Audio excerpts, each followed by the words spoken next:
Hello, everybody, and welcome to Final Play Sports Wrap. I'm your host, Pete Lubar.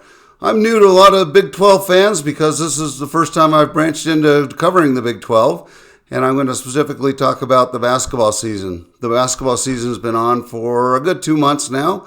Most of the non-conference games are actually done. We're into the full swing of conference schedules starting next week, and I thought I'd review where we started the season and where I think we are right now. At the end, I'll finish up with a poll on where I think the Big 12 teams are going to end up this year. I live in Colorado. I've been a Big 12 follower for a long time. I've just never done any kind of deep analysis of it. And so yesterday I spent about 5 hours going through the teams, understanding who they've won, beaten, good wins, good losses. And for that reason, it took all day. It's 16 teams, a lot of teams. So hopefully you find this good and entertaining, and love for you to subscribe to my YouTube page as I plan to update Big 12 information on every week or every bye-week schedule. So let's get started. There's a lot to cover. So for preseason standings, and I'm taking this from USA Today because I couldn't find anything on the Big 12 site, ironically. But Kansas had the most votes for first place. Houston was second. Iowa State with 4 returning starters, third. Baylor, Arizona, Cincinnati, Texas Tech round out sort of the top 8. I guess Kansas State was there. And then following that, you had BYU, TCU, Central Florida, West Virginia, Arizona State, Colorado, Oklahoma State, and Utah rounding out the bottom. What we've seen in sort of the early part of the season is there's, as you might expect, a lot of really good teams in the Big 12. They've got 5 teams now ranked in the top 25. You've got a couple of teams, Cincinnati and Iowa State, that are 10-1 to start the season. And then you've got a whole host of teams that are 9-2. So Arizona, BYU, Colorado, Kansas, Texas Tech, Central Florida, West Virginia, all at 9-2. And then you have a bunch of teams at 8-3, like Houston, Oklahoma State, Utah, Baylor and TCU, Baylor 7-3 right now, TCU 7-4, and 2 6-5 teams in Arizona, surprisingly Arizona, and Kansas State. So everyone in the conference has had an okay preseason. Some teams have played better schedules, and teams have played worse schedules. We'll talk about that as we go through. I'm going to do this in no particular order other than alphabetic because that's the only thing that makes sense to me at this point. And then as we get along in the season, we'll sort of narrow it down to the top 6 or 8 teams. It would be just that easy to do anything unless there's a big upset. So number 1, we'll start with Arizona.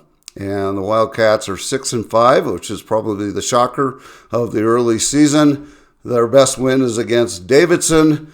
They've lost to Wisconsin, Duke, Oklahoma, West Virginia, and UCLA. All of them are good teams, but this is Arizona we're talking about. There's no dearth of talent on Arizona's team.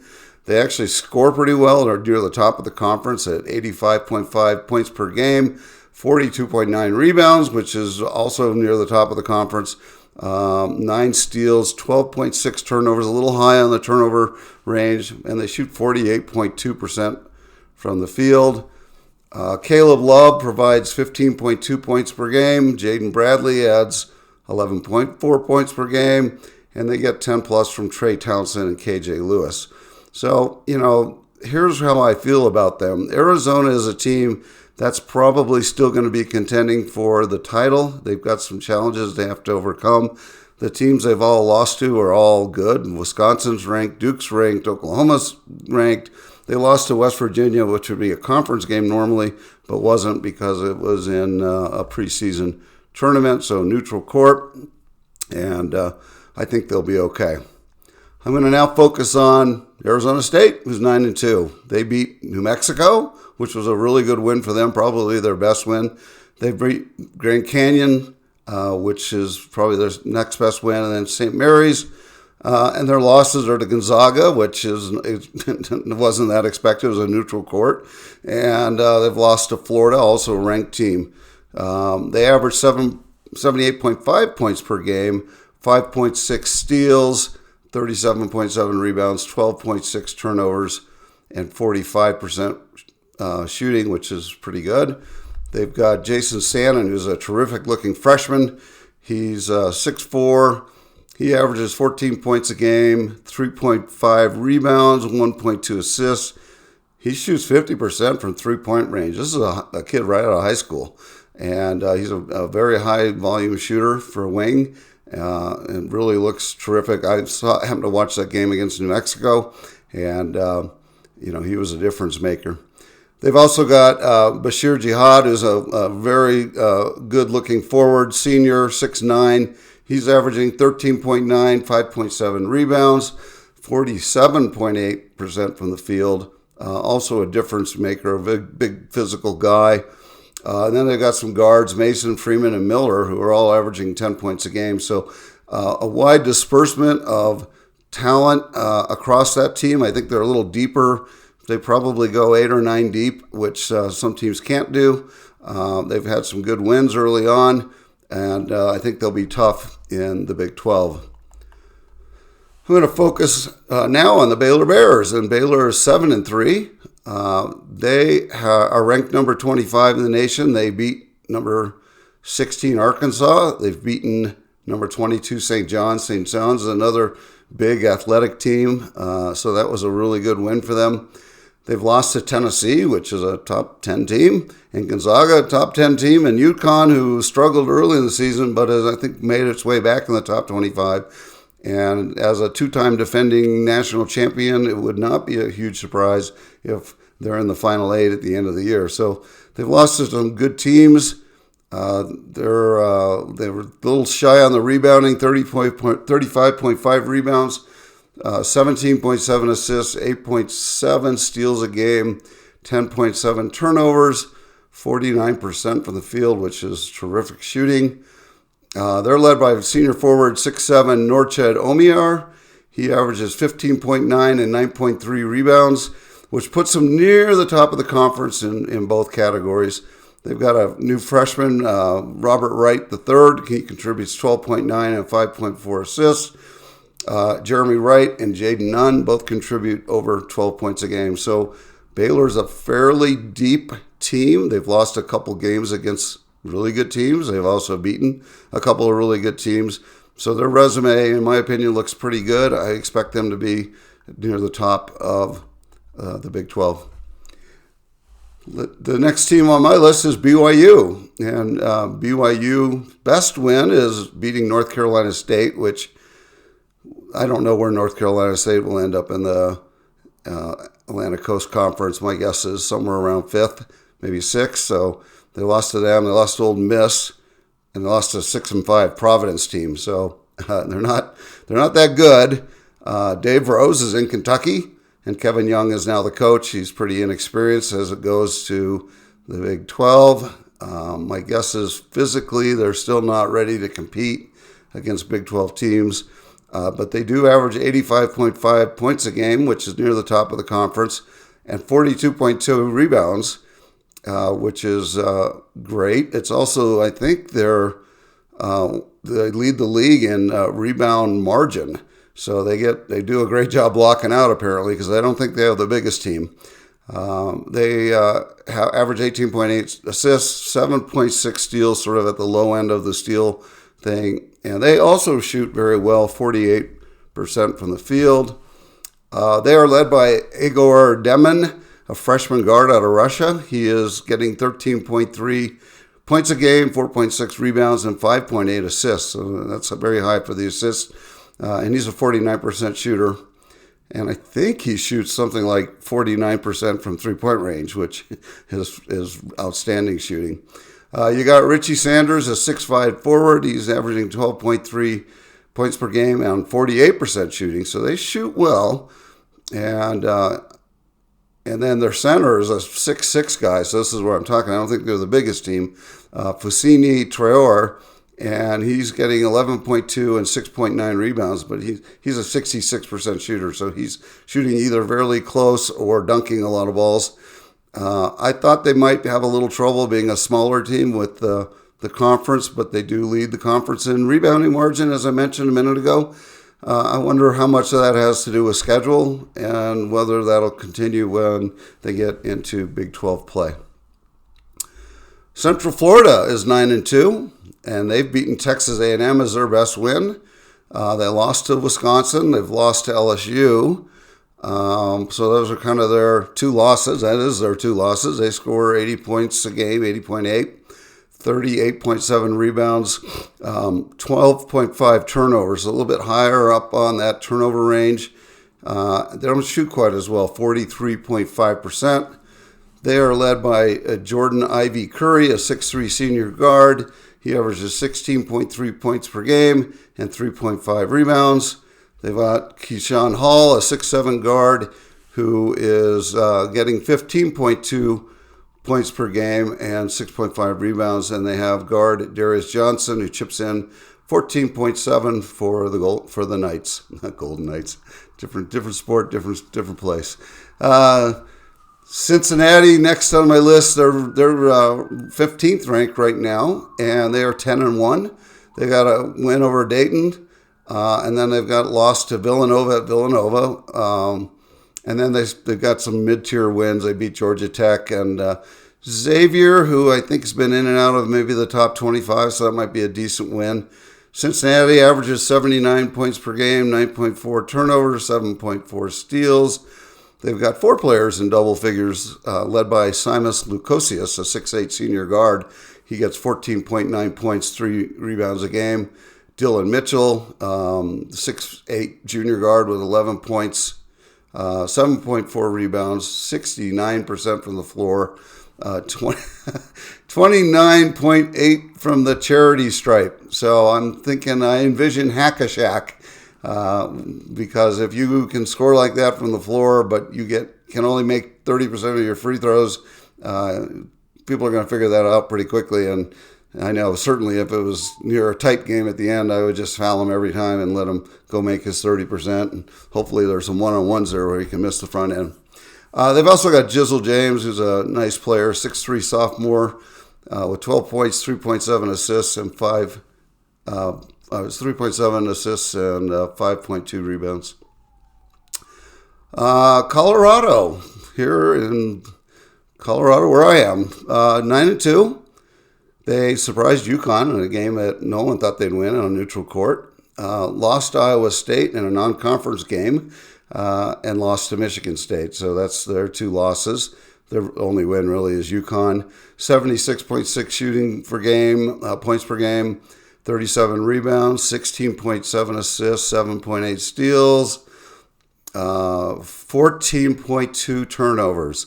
So if you're wondering what's going to happen in conference play with Colorado, you're going to have to look at probably 16 to 18 turnovers a game, which means the other team gets that many more shots, and they're probably going to struggle a little bit. But 47% shooting, not bad. They're led by Jillian Hammond III, 13.1 points per game, 3.5 assists, and 47% shooting. And they've got a Big center, 6'10", Elijah Malone, 12 points and 4 rebounds a game, and a 6'8", Andre Jakomovsky, 11.2, 4.6 rebounds. Jakomovsky is easy for me to say, but not that easy.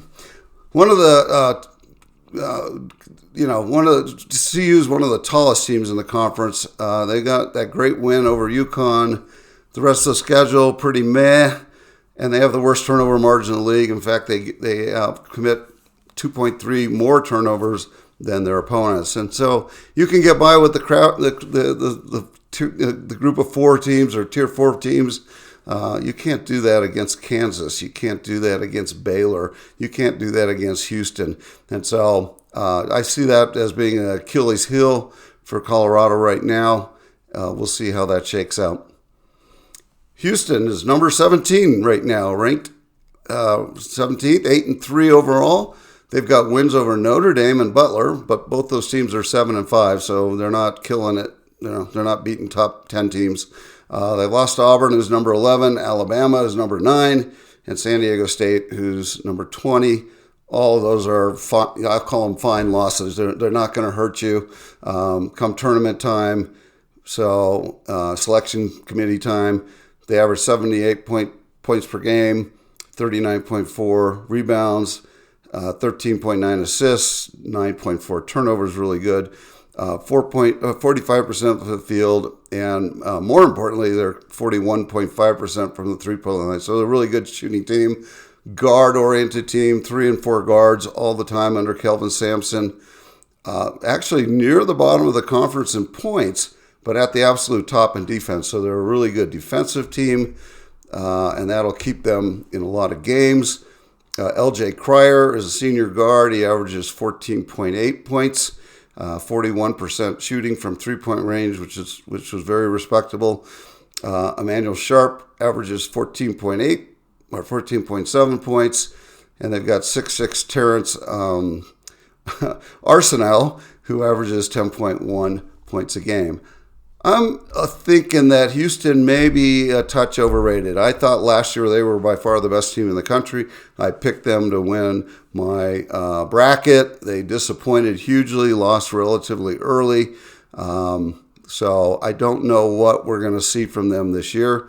I do know Ralph Sampson's teams tend to get better as the season goes along. They play an up-tempo game usually. And so I expect them to be near the top of the Big 12, but I'm not sure that they win it this year. I'm going to turn my attention to Iowa State, who is right now ranked number 3 in the nation. They are 10-1. They lost to Auburn. They've beaten Dayton. They've beaten CU. They've beaten Marquette, who's also ranked, and they've beaten Iowa. So a couple of really nice wins. Lost to Auburn by 2. Auburn is a good team, maybe top 15 team. Keyshawn Gilbert for Iowa State averages 16.5 per games and 5.2 assists. Curtis Jones averages 16 points per game, 39.2% from three-point range, so respectable. Deshaun Jackson, 6-point Jackson, I think it is, 6'11" center, 11 points, 5.2 rebounds.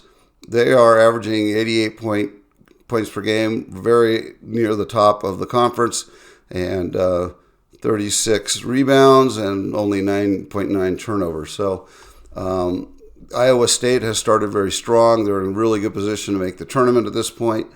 I'm not sure they're the best team in the conference. I still think that that's going to have to go through Kansas. Kansas is 9-2. They're ranked number 7. They've had some great wins already. They've beaten University of North Carolina. They've beaten Duke. They've beaten Michigan State and North Carolina State. They lost a couple of weeks ago, sort of inexplicably. They lost to Creighton, who may win the Big East. And they lost to Missouri, who's off to a good start. I'm not really sure what happened there. But Kansas plays a different kind of schedule than almost everyone else in the Big 12. Most of the wins are against Quad 4, Quad 3 teams. But Kansas every year gets that UNC, Duke, Michigan State sort of start to their season, and it just does amazing things for their RPI or their Ken Palm or whatever you want to call it now. So they average 79.2 points per game, 38.2 rebounds, 10.5 turnovers, and they shoot 49.8% from the floor, which is really good. They're led by 7'2" All-American Hunter Dickinson. He's a man-child, if you haven't seen him. 15.5 points per game, 10.3 rebounds, 54% from the field. Basically, around the goal, he's unstoppable. And, it's nice to have that kind of size in the middle. They've got a senior guard, Zeke Mayo, 6'4", really good player. Guard Juwan Harris gets 10 points per game. I think they're the deepest, maybe not the deepest team, but I think they're the best team with the best resume in the Big 12 right now. And I fully expect them to win the Big 12 or be right there at the end. So looking for good things from Kansas. Not a big surprise. Kansas has been one of the top 10 teams in the country for the last 100 years. So ever since Wilt Chamberlain went there. Kansas State is 6-5. Their best win might be Cleveland State, which is a mid-tier Horizon Conference team. They've lost to LSU, lost to Liberty, lost to St. John's, lost to Drake, and lost to Wichita. So all their losses are okay. They just don't have any meaningful wins. And I think that's going to hurt them come selection Sunday. 78.1 points per game, 35.5 rebounds, 8.4 steals, a lot of turnovers, 12.5. They're led by junior guard Brendan Housen with 13.9 points per game, and David Nagesson, 13.6 points and 6.7 rebounds. Oak State is 8-3. Their best win is against Oral Roberts. They've also beaten Seton Hall. They've also lost to Florida Atlantic, Nevada, and Oklahoma. Nevada and Oklahoma are both top. Oklahoma's like number 13. Nevada's probably a top 60 team right now, so that isn't a terrible loss. But the best win is Oral Roberts, who cares? So I guess they win the Oklahoma State title. Oh no, they don't. They didn't even do that. Oklahoma got that. So anyhow, 78.9 points per game, 37.7 rebounds, 13.4 assists, 9.5 steals, 12.7 turnovers, and shoot 44% from the field. They have a 6'8" forward, Marcellus Avery, who is by far their best player, and he's averaging 13 points. 5.6 rebounds and 43% from the field. They've got a 6'10" forward, Abu Osman, contributes, I hope I say that right, Osman, contributes 12.2 points per game and 5.4 rebounds. Moving on to Texas Christian. Texas Christian is 7-4. They've beaten Xavier, which is actually a decent win. And they've lost to Michigan, which probably not going to hurt them too much. It looks like Michigan's figured it out a little bit. But they also lost to Colorado State, who will come in 4th or 5th in the Mountain West. They lost to Santa Clara, who, I don't even know what conference in Big West, maybe. And they've lost to Vanderbilt. I'm going to talk about Utah's scheduling in a bit, but it is light, and it looks like TCU helped Utah with the scheduling, or Utah helped them, one of the two. But TCU does not have the toughest schedule in the conference and has not really won any great games. They only score 69.2 points per game, which is last in the conference. 12 turnovers, 8 steals, 35 rebounding. They're like the plus 23 scoring margin to lead the conference, but they only shoot 64% from the free throw. And so when you get in those tight conference games, last 5 minutes, it's 3 points, 2 points, and then you only hit 64% from your free throw for the charity stripe, you're going to lose some games that you probably could have won. So I see Texas Christian sort of being towards the bottom of the conference. Frankie Collins, a senior guard, leads the Horned Frogs with 11.2 points and 4.4 rebounds. Tarzarian White adds 10.5 points for the Horned Frogs. We'll have to see how that team goes, but I'm guessing they'll be towards the bottom. Teams that don't shoot well and don't score a lot of points, unless they play amazing defense, usually don't win as much as they lose. So, Texas Tech is 9-2. And the closest thing they have is a good win over Syracuse. However, I can promise you that this is not Jim Boeheim's Syracuse team. They're 5-6. Texas Tech has lost to St. Joseph. They've lost to Texas A&M. They're scoring a lot, 86.3 points a game, 37.8 rebounds, 18.4 assists, 10.9 turnovers. 51% from the field and 40% from three. So this is a really good shooting Texas Tech team. And they are led by New Mexico transfer JT Toppin, a sophomore, 6'9" kid. He's leading with 18.6 and 11-point rebounds. He played at New Mexico last year as a freshman, was outstanding. I think he'll be a lottery pick this next year. So I think he's sort of at Texas Tech for 1 year. He had about 2 million reasons to leave New Mexico, paid in George Washington's or Benjamin's or something, but all good for him so far this year as he transferred to a new position. They've got our new team. Darian Williams, 16.5 points and 5.7 rebounds. We've got Chance McMillan, 16.4 points per game. Really high volume shooter, 31 to 58 from 3-point range for 53.4%. So Chance knows how to light it up from outside and takes a lot of them. So good for him. Moving down almost to the end here. Utah, 8-3. Utah has beaten nobody.